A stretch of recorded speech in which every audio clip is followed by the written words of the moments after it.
Hello every one. ഇന്ന് നമ്മൾ business റിസ്കിനെ കുറിച്ചാണ് പഠിക്കുന്നത്. നമ്മുടെ ഫസ്റ്റ് ചാപ്റ്റർ ഓൾമോസ്റ്റ് തീരാറായിട്ടുണ്ട്. അപ്പോൾ ബിസിനസ് റിസ്ക് എന്താണെന്ന് നമുക്ക് നോക്കാം. Possibility of inadequate profit or loss ആണ് നമ്മൾ റിസ്ക് എന്ന് പറഞ്ഞ് ബിസിനസ്സിൽ ഉദ്ദേശിക്കുന്നത്. ഇന്നാഡിക്വേറ്റ് പ്രോഫിറ്റ് എന്ന് പറഞ്ഞാൽ, ഇപ്പോൾ ഒരു ഉദാഹരണം പറയുവാണെങ്കിൽ, ഞാനൊരു ബിസിനസ് ചെയ്യുന്നു, ഞാൻ 1 മന്ത് മുഴുവൻ ആ ബിസിനസ്സിന് വേണ്ടി സ്പെൻഡ് ചെയ്യുന്നു, ഞാൻ വർക്ക് ചെയ്യുന്നു, എൻ്റെ എനർജി ഫുള്ളി യൂട്ടിലൈസ് ചെയ്യുന്നു. എന്നിട്ട് 1 മന്ത് കഴിയുമ്പോൾ, ഒരു മാസത്തിന് ശേഷം എനിക്ക് കിട്ടുന്ന പ്രോഫിറ്റ് 200 രൂപയാണെന്ന് വെക്കുക. അപ്പോൾ എനിക്ക് ലോസ് ആണോ എന്ന് ചോദിച്ചാൽ ലോസ് അല്ല, പക്ഷേ എനിക്ക് ആകെ പ്രോഫിറ്റ് 200 രൂപയെ കിട്ടിയിട്ടുള്ളൂ. അത് എൻ്റെ ആവശ്യത്തിനോ അല്ലെങ്കിൽ എൻ്റെ കുടുംബത്തിനൊരു ലൈവ്ലിഹുഡ് ഉണ്ടാക്കാനോ പറ്റുമോ? തികയില്ല. 200 എന്ന് പറഞ്ഞാൽ വളരെ സ്മോൾ പ്രോഫിറ്റാണ്. അങ്ങനെ കിട്ടുന്ന പ്രോഫിറ്റിനാണ് നമ്മൾ, അങ്ങനെയുള്ള അവസ്ഥയാണ് നമ്മൾ ഇന്നാഡിക്വേറ്റ് പ്രോഫിറ്റ് എന്ന് പറയുക. ഇനി അതല്ലെങ്കിൽ നമുക്ക് എന്താ പറ്റുക? ലോസ് വരാം. ഇപ്പോൾ ഫ്ലഡ് വരുന്നു, അല്ലെങ്കിൽ എർത്ത് ക്വേക്ക് വരുന്നു, അല്ലെങ്കിൽ എന്തെങ്കിലും ഗവൺമെൻറ് പോളിസീസിൽ വ്യത്യാസം വരുന്നു, അങ്ങനെയൊക്കെ വന്നാൽ നമുക്ക് ലോസും വരാം. അങ്ങനെ ലോസ് ഉണ്ടാവാനോ അല്ലെങ്കിൽ ആവശ്യമായ പ്രോഫിറ്റ് കിട്ടാതിരിക്കുകയോ ചെയ്യുന്ന അവസ്ഥയാണ് നമ്മൾ റിസ്ക് എന്നതുകൊണ്ട് ബിസിനസ്സിൽ ഉദ്ദേശിക്കുന്നത്. മെയിനായിട്ട് 2 ടൈപ്പ് റിസ്ക് ആണ് ബിസിനസ്സിലുള്ളത്. First one speculative risk. Speculative റിസ്കിൻ്റെ കേസിൽ നമുക്കൊന്നുകിൽ പ്രോഫിറ്റ് ഉണ്ടാവാം അല്ലെങ്കിൽ ലോസ് ഉണ്ടാവാം. എക്സാമ്പിൾ പറയുകയാണെങ്കിൽ, ഞാനൊരു വെറൈറ്റി ടൈപ്പ് ഡ്രസ്സ് ഡിസൈൻ ചെയ്ത് സെല്ല് ചെയ്യുന്നു എന്ന് വയ്ക്കുക. ആ ടൈപ്പ് ഡ്രസ്സ് മാർക്കറ്റിൽ ക്ലിക്കായി അത് ട്രെൻഡായെങ്കിൽ എനിക്ക് നല്ല പ്രോഫിറ്റ് കിട്ടും. ഞാൻ പ്രൊഡ്യൂസ് ചെയ്യുന്ന ഐറ്റംസ് കൂടുതൽ സെല്ലാവും, എനിക്ക് നല്ല പ്രോഫിറ്റ് കിട്ടും. നേരെ മറിച്ച് ഞാനൊരു ഡ്രസ്സ് ഡിസൈൻ ചെയ്തു, അതാർക്കും ഇഷ്ടപ്പെട്ടില്ല, അതാരും പർച്ചേസ് ചെയ്തില്ലെങ്കിൽ എന്താ പറ്റുക? ഞാൻ മാനുഫാക്ചർ ചെയ്ത് വെച്ചു, പക്ഷെ ആരും മേടിച്ചില്ല, എനിക്ക് ലോസും ആകും. അങ്ങനെയുള്ള ടൈപ്പ് റിസ്കിനെയാണ് നമ്മൾ സ്പെക്കുലേറ്റീവ് റിസ്ക് എന്ന് പറയുന്നത്. അല്ലെങ്കിൽ ഞാൻ പർച്ചേസ് ചെയ്യാൻ യൂസ് ചെയ്യുന്ന, ഞാൻ ഐറ്റംസ് മാനുഫാക്ചർ ചെയ്യാൻ യൂസ് ചെയ്യുന്ന റോ മെറ്റീരിയൽസിൻ്റെ വില കുറഞ്ഞു. അപ്പോൾ വില കുറയുമ്പോൾ എനിക്കത് പ്രോഫിറ്റാണ്. അല്ലെങ്കിൽ ആ ഐറ്റംസിൻ്റെ വില പെട്ടെന്ന് കൂടി, അപ്പോൾ ഞാൻ വാങ്ങിക്കുന്ന അത്രയും ക്വാണ്ടിറ്റി ഞാൻ മേടിക്കുകയും ചെയ്യണം, എനിക്ക് മേടിക്കാതെ പറ്റുമോ ഇല്ല, പക്ഷേ ഞാൻ വില കൂടുതൽ കൊടുക്കണം. അപ്പോൾ എൻ്റെ പ്രോഫിറ്റിനെ അത് അഫക്റ്റ് ചെയ്യും. അങ്ങനെയുള്ള ടൈപ്പ് റിസ്കിനെയാണ് നമ്മൾ സ്പെക്കുലേറ്റീവ് റിസ്ക് എന്ന് പറയുന്നത്. അതിൽ ഒന്നുകിൽ ലാഭമുണ്ടാവും അല്ലെങ്കിൽ നഷ്ടമുണ്ടാവും. Second one pure risk. Pure risk എന്ന് പറഞ്ഞാൽ, ഈ പ്യുവർ റിസ്കിൻ്റെ കേസിൽ നമുക്ക് ഒന്നുകിൽ നഷ്ടമുണ്ടാവും അല്ലെങ്കിൽ ഇപ്പോൾ ഉള്ള അവസ്ഥയിൽ തന്നെ പോകും. പ്യുവർ റിസ്കിൽ നമുക്ക് ലാഭം ഉണ്ടാവുകയില്ല. ഇപ്പോൾ എക്സാമ്പിൾ ഫയർ. ഞാൻ ഗോഡൗണിൽ സ്റ്റോർ ചെയ്ത കുറച്ച് ഡ്രസ് മെറ്റീരിയൽസോ എന്തെങ്കിലും, അല്ലെങ്കിൽ കുറച്ച് ഗോഡൗണിൽ സ്റ്റോർ ചെയ്ത ഗുഡ്സ് തീ പിടിച്ച് കത്തി നശിച്ചു പോയി. അപ്പോൾ എനിക്ക് എന്താ പറ്റുക? ലോസ് ഉണ്ടായി. ഇനി ഇവിടെ തീ പിടുത്തമൊന്നും ഉണ്ടായില്ല എങ്കിൽ എനിക്ക് എന്ത് പറ്റും? പ്രോഫിറ്റ് ഉണ്ടാവുമോ? ഇല്ല. നോർമൽ അവസ്ഥയിൽ തന്നെ ബിസിനസ് അങ്ങ് മുമ്പോട്ട് പോവുകയുള്ളൂ. അപ്പോൾ പ്യുവർ റിസ്ക് ഉണ്ടാകുമ്പോൾ പോസിബിലിറ്റി ഓഫ് ലോസ് ഉണ്ടാവാം. പ്യുവർ റിസ്ക് ഉണ്ടായില്ലെങ്കിൽ ലോസ് ഒന്നുമില്ല, സാധാരണ പോലെ തന്നെ മുമ്പോട്ട് പോകും. അല്ലാതെ പ്യുവർ റിസ്കിൻ്റെ കേസിൽ പ്രോഫിറ്റ് ഉണ്ടാവില്ല. അതാണ് സ്പെക്കുലേറ്റീവ് റിസ്ക്കും പ്യുവർ റിസ്ക്കും തമ്മിലുള്ള വ്യത്യാസം. ഇനി നമുക്ക് ബിസിനസ്സിൻ്റെ നേച്ചർ എന്തൊക്കെയാണെന്ന് നോക്കാം. ഫസ്റ്റ് നേച്ചർ, അത് അൺസർട്ടനിറ്റി ഉള്ളത് കൊണ്ടാണ് ആ റിസ്ക് വരുന്നതെന്നാണ്.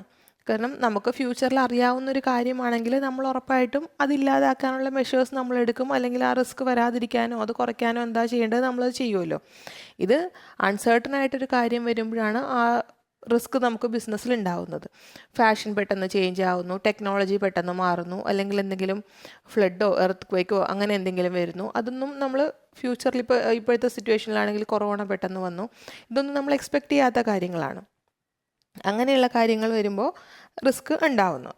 ഇനി second one, risk is an essential part of every business. നമുക്ക് ഒരു ബിസിനസ്സൊന്നും റിസ്ക് ഇല്ലാതെ ചെയ്യാൻ പറ്റില്ല. ഇപ്പോൾ ബിസിനസ്സിൽ റിസ്ക് ഇല്ലാത്തൊരു ബിസിനസ് ഞാൻ ചെയ്യണം എന്ന് വിചാരിച്ചാൽ എനിക്ക് ബിസിനസ് ചെയ്യാനേ പറ്റില്ല. കാരണം എല്ലാ ബിസിനസ്സിനും അതിൻ്റേതായ റിസ്ക് ഉണ്ട്. ബിസിനസ്സിൻ്റെ മെയിൻ ഒരു പാർട്ടാണ് റിസ്ക് എന്നുള്ളത്. റിസ്ക് നമുക്ക് ബിസിനസ്സിന് ഇല്ലാതാക്കാൻ പറ്റില്ല. നമ്മൾ അതിൻ്റെ പ്രിവെൻറ്റീവ് മെഷേഴ്സോ അതിനുള്ള സ്റ്റെപ്സ് എടുത്ത് നമുക്ക് റിസ്ക് കുറയ്ക്കാൻ മാത്രമേ പറ്റുള്ളൂ. അപ്പോൾ റിസ്ക് ബിസിനസ്സിൽ നിന്ന് ഇല്ലാതാക്കാൻ പറ്റില്ല.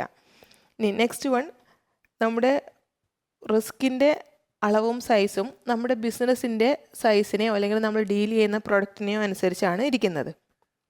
ഇപ്പോൾ എക്സാമ്പിൾ, ഞാൻ 10,000 റുപ്പീസ് ഇൻവെസ്റ്റ് ചെയ്തിട്ട് കുറച്ച് ബേക്കറി ഐറ്റംസ് വാങ്ങി ഒരു ചെറിയ ബേക്കറി സ്റ്റാർട്ട് ചെയ്യുന്നു എന്ന് വയ്ക്കുക. എനിക്ക് മാക്സിമം ലോസ് വന്നാൽ എന്താ പറ്റുക? ആ 10,000 റുപ്പീസ് എനിക്ക് നഷ്ടമാകും. എൻ്റെ കടയിൽ നിന്ന് ആരും ഒന്നും മേടിച്ചില്ല, മുഴുവൻ സാധനം ചീത്തയായി പോയി എന്ന് വയ്ക്കുക. മാക്സിമം എനിക്ക് 10,000 റുപ്പീസാണ് ലോസ് വരുന്നത്. നേരെ മറിച്ച് ഞാൻ 1,00,000 റുപ്പീസ് ഇൻവെസ്റ്റ് ചെയ്തിട്ട് കുറച്ചും കൂടെ വലിയ കട തുടങ്ങി കുറച്ചും കൂടെ കൂടുതൽ ഐറ്റംസ് വാങ്ങിച്ചു വെച്ചു. അതിലും ഇതുപോലെ ലോസ് വന്നാൽ എനിക്ക് എന്ത് പറ്റും? 1,00,000 റുപ്പീസിൻ്റെ നഷ്ടം വരും. അപ്പോൾ ബിസിനസ്സിൻ്റെ സൈസ് മാറുന്നതനുസരിച്ച് റിസ്കിൻ്റെ അളവും മാറും. ഇനിയിപ്പോൾ നമ്മൾ നേരത്തെ പറഞ്ഞ പോലെ തന്നെ വേറൊരു എക്സാമ്പിൾ നോക്കുകയാണെങ്കിൽ, ഇപ്പോൾ ഗോൾഡ് ജ്വല്ലറീസ് അല്ലെങ്കിൽ ബിസിനസ് ചെയ്യുന്ന ആളുകളും വേറെ ബേക്കറി ഐറ്റംസ് ബിസിനസ് ചെയ്യുന്ന ആളുകൾക്കും രണ്ടുപേർക്കും 2 ടൈപ്പ് റിസ്ക്കാണ്, 2 റേഞ്ചാണ് റിസ്കിൻ്റെ. അപ്പോൾ അങ്ങനെ ഓരോരുത്തർ ചെയ്യുന്ന ബിസിനസ്സിൻ്റെയും ആ ബിസിനസ്സിൻ്റെ നേച്ചറിൻ്റെ അനുസരിച്ച് റിസ്ക് മാറിക്കൊണ്ടിരിക്കും.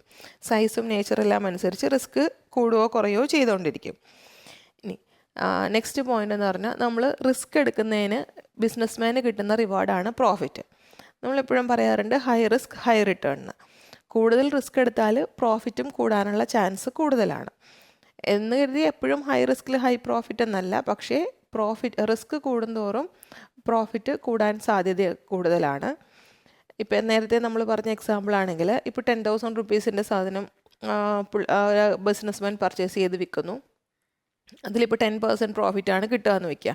ആ 10,000ൻ്റെ ഐറ്റംസ് ഫുൾ സെല്ലായി പോയാൽ അദ്ദേഹത്തിന് 1,000 റുപ്പീസ് പ്രോഫിറ്റ് കിട്ടും. ഇനി അദ്ദേഹം 1,00,000ൻ്റെ പ്രൊഡക്റ്റാണ് വിറ്റതെന്ന് വിചാരിക്കുക. ആ 1,00,000ൻ്റെ ഫുൾ പ്രൊഡക്റ്റ് പ്രോഫിറ്റിൽ സെല്ലായി പോയാൽ അദ്ദേഹത്തിന് 10% വെച്ചാണെങ്കിൽ 10,000 റുപ്പീസ് പ്രോഫിറ്റ് കിട്ടും. അപ്പോൾ റിസ്ക് കൂടുതലെടുത്തപ്പോൾ പ്രോഫിറ്റും കൂടി. അങ്ങനെയാണ് നമ്മൾ profit higher risk higher return പറയുന്നത്. അപ്പോൾ ബിസിനസ്മാൻ എന്ത് റിസ്ക് എടുക്കുന്നോ അതിന് അദ്ദേഹത്തിന് കിട്ടുന്ന റിവാർഡാണ് പ്രോഫിറ്റ്. ഇനി നമുക്ക് നെക്സ്റ്റ് ടോപ്പിക്കിലേക്ക് പോകാം. അടുത്തത് കോസസ് ഓഫ് ബിസിനസ് റിസ്ക് ആണ്. ബിസിനസ് റിസ്കിൻ്റെ മെയിനായിട്ടും 4 കോസസാണ് ബിസിനസ് റിസ്കിനുള്ളത്. First one natural causes. Natural causes എന്ന് പറഞ്ഞാൽ നമുക്കറിയില്ലാത്ത പ്രകൃതിദത്തമായി വരുന്ന കാര്യങ്ങൾ നമുക്കറിയില്ല. ഇപ്പോൾ ഫ്ലഡ് വരുന്നു, അല്ലെങ്കിൽ എർത്ത് ക്വേക്ക് വരുന്നു. ഇപ്പോൾ 2018 വെള്ളപ്പൊക്കം നിങ്ങൾക്ക് ഓർമ്മയുണ്ടാവുമല്ലോ. അപ്പോൾ അതുപോലെ വെള്ളപ്പൊക്കം അല്ലെങ്കിൽ ഭൂമി കുലുക്കം അങ്ങനെ കാര്യങ്ങൾ വരുമ്പോൾ അത് നമ്മൾക്കറിയില്ല, അത് നാച്ചുറലായിട്ട് വരുന്നതാണ്. നമുക്കതിൽ കൺട്രോളില്ല, നമുക്കത് പ്രിവെൻറ്റ് ചെയ്യാൻ പറ്റില്ല, അല്ലെങ്കിൽ നമുക്കത് അറിയില്ല. നമ്മളുടെ കയ്യിൽ അത് പ്രിവെൻറ്റ് ചെയ്യാനുള്ള മെഷേഴ്സ് വളരെ കുറവേ ഉള്ളൂ. അങ്ങനെയുള്ള കോസസിനെയാണ് നമ്മൾ നാച്ചുറൽ കോസസ് എന്ന് പറയുന്നത്.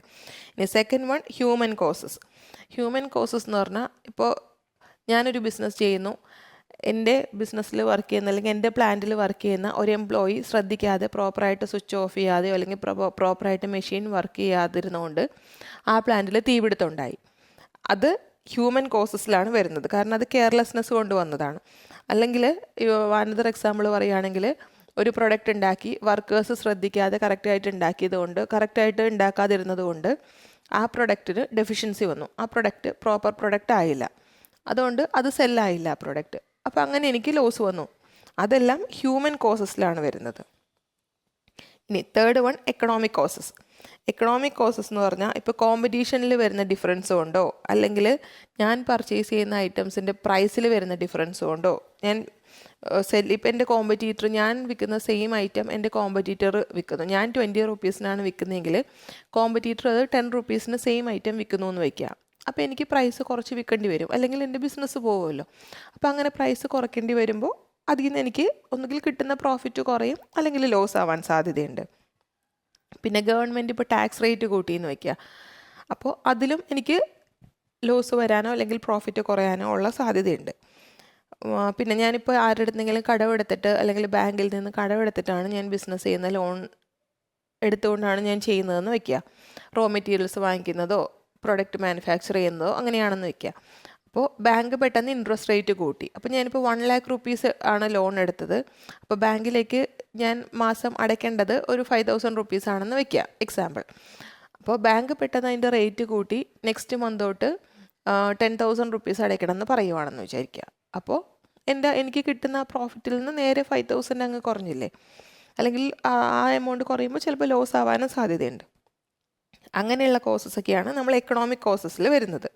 ഇനി ലാസ്റ്റ് അതർ കോസസ്, അതായത് ഈ ബാക്കി നമ്മൾ മുകളിൽ പറഞ്ഞ 3ലും വരാത്ത കാരണങ്ങളൊക്കെയാണ് അതർ കോസസിൽ വരുന്നത്. എക്സാമ്പിൾ പൊളിറ്റിക്കൽ ഡിസ്റ്റർബൻസ്, പൊളിറ്റിക്കലി എന്തെങ്കിലും അൺസ്റ്റെബിലിറ്റി വന്നു, എന്തെങ്കിലും പ്രശ്നങ്ങൾ വന്നു, അതുകൊണ്ട് നമ്മുടെ ബിസിനസ്സിനെ അഫക്റ്റ് ചെയ്തു, നമ്മളുടെ പ്രോഫിറ്റ് കുറഞ്ഞു അല്ലെങ്കിൽ ലോസ് വന്നു, അതെല്ലാം വരാം. അല്ലെങ്കിൽ ഒരു മെക്കാനിക്കൽ ഫെയിലിയർ, നമ്മൾ മെയിനായിട്ട് പ്രൊഡ്യൂസ് ചെയ്തുകൊണ്ടിരുന്ന ഒരു മെഷീൻ പെട്ടെന്ന് ഫെയിലായിപ്പോയി, പെട്ടെന്ന് അത് വർക്ക് ചെയ്യുന്നില്ല. അതിൻ്റെ പ്രോബ്ലം കണ്ടുപിടിച്ച് റെക്ടിഫൈ ചെയ്യാനൊക്കെ കുറേ സമയം എടുക്കും, അല്ലെങ്കിൽ കുറേ എക്സ്പെൻസ് വരും. അത്രയും നാൾ നമ്മുടെ പ്രൊഡക്ഷൻ നിന്ന് പോകുന്നു, പ്രോപ്പറായിട്ട് നടക്കുന്നില്ല. അപ്പോൾ അത് കാരണം കുറേ ലോസസ് വരുന്നു. അതെല്ലാം അതർ കോസസിലാണ് വരുന്നത്. ഇപ്പം നമ്മളിന്ന് എന്തൊക്കെയാണ് പഠിച്ചതെന്ന് ഓർമ്മയുണ്ടല്ലോ? നിങ്ങളത് ടെക്സ്റ്റ് വായിക്കുക, എന്നിട്ട് നന്നായിട്ട് മനസ്സിലാക്കുക. എന്തെങ്കിലും ഡൗട്ട്സ് ഉണ്ടെങ്കിൽ നമുക്കത് ക്ലിയർ ചെയ്യാം, കമൻറ്റ് ചെയ്യുക. ഓക്കെ, അപ്പോൾ നന്നായിട്ട് പഠിക്കുക. ഇനി നമുക്ക് അടുത്ത ക്ലാസ്സോടുകൂടി മിക്കവാറും നമ്മുടെ ഈ ചാപ്റ്റർ തീരാൻ സാധ്യതയുണ്ട്. സോ നന്നായിട്ട് പഠിക്കുക. Study well.